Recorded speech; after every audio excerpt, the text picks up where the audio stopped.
Though has begun in Ottawa. Rona Ambrose starting things off. Let's listen in here right now. The member for her extraordinary work and leadership while she was on the ground meeting with firefighters and evacuees.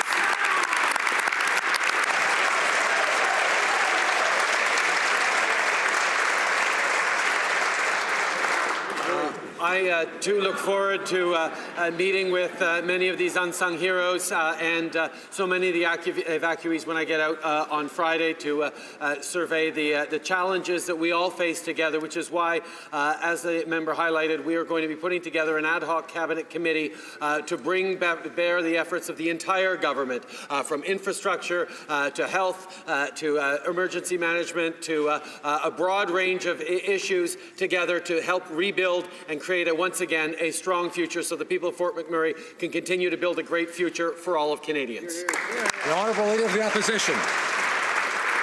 Well, Mr. Speaker, speaking of committees, this morning the Liberals stacked the deck and announced a committee that gives them complete control over changes to our voting system. That is not right. When you change the rules of democracy, everyone should have a say.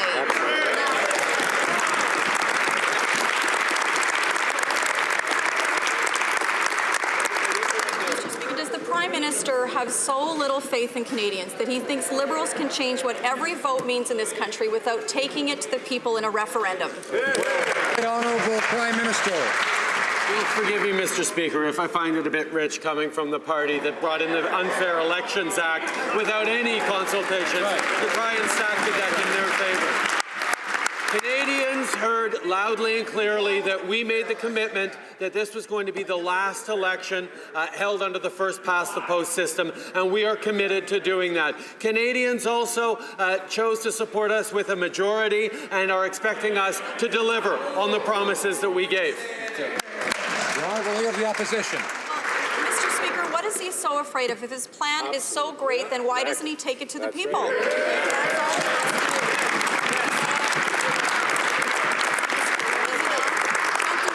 Use the rules of the game. Everyone has the right to have a say. Canadians are capable of taking their own decisions. So why is the Prime Minister not trusting Canadians? The Right Honourable Prime Minister. Quite the contrary, Mr. Speaker. We enormously trust Canadians, and that is why we have been very clear in the election campaign that this would be the last election contested under the first-past-the-post system.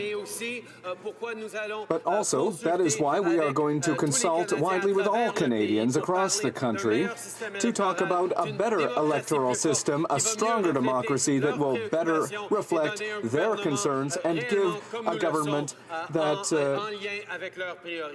respects their priorities as we do. Mr. Speaker, in today's press conference, the Minister of Democratic Renewal said, and I quote, "A referendum is one of a number of tools that can be used to engage Canadians." And the House Leader said it's premature to decide whether or not to hold a referendum. They might want to speak to the Prime Minister, whose position since last June and up to about 2 minutes ago was that a referendum is unacceptable because, I assume, a government is not guaranteed to win. Heaven forfend. So here's the question. Is it premature to commit to a referendum because the Prime Minister will only make that commitment if he knows he's guaranteed to win? Right Honourable Prime Minister. Mr. Speaker, again, that the Conservatives suddenly discovered how important it is to engage and listen to Canadians is a little bit silly at this point. The fact is, we are committed to engaging with Canadians right across the country. We are focused, as we made the clear commitment to during the election campaign, to making sure that this election will be the last one held under first-past-the-post. We are confident that Canadians are going to be able to work with us and create the right electoral system that will serve this country well in the coming years. The Honourable Member for Lanark, Frontenac, Kingston. Mr. Speaker, this Prime Minister is committed to making it the last election under the first-past-the-post, whether Canadians want that or not. He is not prepared to allow democracy to speak. At today's press conference, the Minister stated that committing to a referendum too early, as opposed to at all, would be like putting the cart before the horse. To which one of the reporters in the room responded, deciding that the 2015 election was the last under first-past-the-post before coming up with an alternative is the real act of putting the cart before the horse.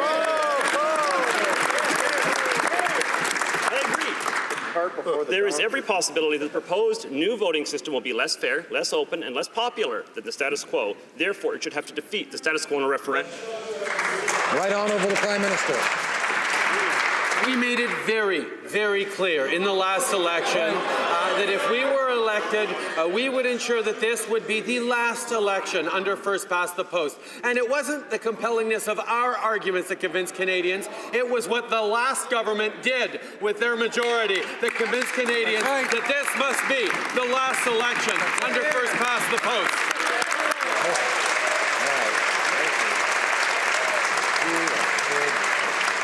Honorable député d'Outremont. As we've just seen, Liberals have time and again repeated that the current electoral system is, quote, unfair and that it produces false majorities. That is, until they got elected. The facts are over 60% of Canadians did not vote for the Liberal Party.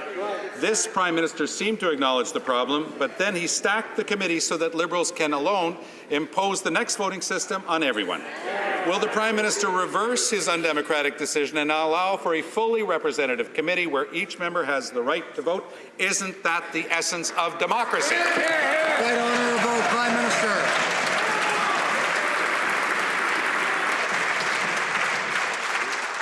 Right Honourable Prime Minister. The essence of democracy is that we put forward a very, very clear plan to make sure that this was the last election after.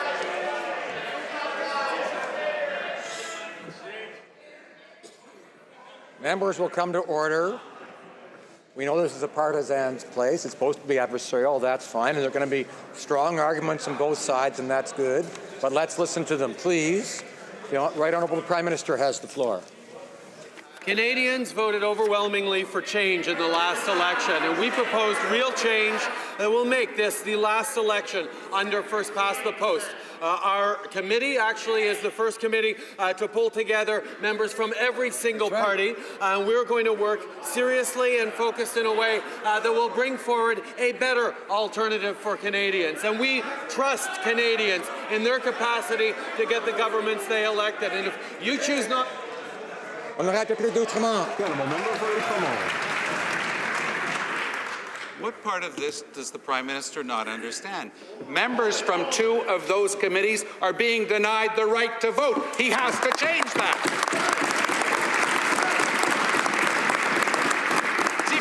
It's hard for Canadians, Mr. Speaker, to trust that the fix isn't already in. The government holds the majority on the committee, and we know that the Liberal Party has already made its choice with the so-called preferential ballot, which works in their favor. Can the Prime Minister reassure Canadians and promise that his government will not act unilaterally without the support of all the other parties? The Right Honourable Prime Minister. We were very clear in the election campaign that we would replace the first past the post system. We were clear that this would be the last election under that system, and that's what we're going to do. The Canadians gave us a majority. We are going to use that majority to make it harder to elect a government that does not represent the point of view of all Canadians. That's what Canadians are expecting from us, and that's what I'm going to do. The member for Outremont. He's waiting. People are expecting their parliamentarians to be a model of democracy, Mr. Speaker. The Minister of Foreign Affairs said in his House last month that he would block the export permits to Saudi Arabia if ever this military equipment is used to violate human rights. Well, the videos leave no doubt Saudi Arabia is using this kind of equipment to attack civilians. A direct question for the Prime Minister. Does he not find that this video shows attacks that violate human rights? Yes or no? The Right Honourable Prime Minister. Speaker, I have said from the very beginning that the Canadian government, led by me, would not cancel a contract signed by a previous government. And indeed, the leader of the New Democratic Party pointed out, you don't cancel a commercial contract retroactively. It's just not done. Right. The NDP member for London Fanshawe said, I said very distinctly, in no way wishy-washy, that this is a signed contract and we are going to be honouring that contract. We are keeping the promise we made to Canadians since well before the election campaign. Gentleman member for Outremont. Talking about the export permits that the Liberals signed after the election campaign, after the United Nations reports on human rights in January, and after today's video, the government has no excuse to continue with this arms sale to Saudi Arabia so that they can crush civilians with that type of equipment, Mr. Speaker. There is now evidence, and we want to know, is this really the first piece of evidence that the Prime Minister has seen of Saudi Arabia abusing human rights with armoured vehicles? We have trouble believing that no one in his government knew this before it appeared in the Globe and Mail. Honourable Prime Minister. Again, Mr. Speaker, the member opposite was very, very clear during the election campaign that he understood how important it is for Canada to hold up to its word. We need to we need to be able to project on the world that when Canada agrees to something, it sticks to its word. He pretended to understand that in the election campaign. He pretended to understand that whenever he visited London. But the fact of the matter is he's throwing his own words out the window because we need to make sure that we are respected in the world stage by keeping our words. Yeah. For Banff Airdrie. Mr. Speaker, as usual, the Liberal government's words don't match their actions. The Minister of Democratic Institutions claims she wants to put partisan interests aside. All right, so we've been listening to Question Period live from Ottawa for you. Questions from the Conservatives on this idea of reforming the way we elect federal politicians in this country, so-called democratic reform. Today, the Liberals saying they'll launch a committee to study ways to make Canadian democracy more reflective, more fair, more democratic. That could include proportional representation or other alternatives. The committee, though, will have a majority of Liberals on it.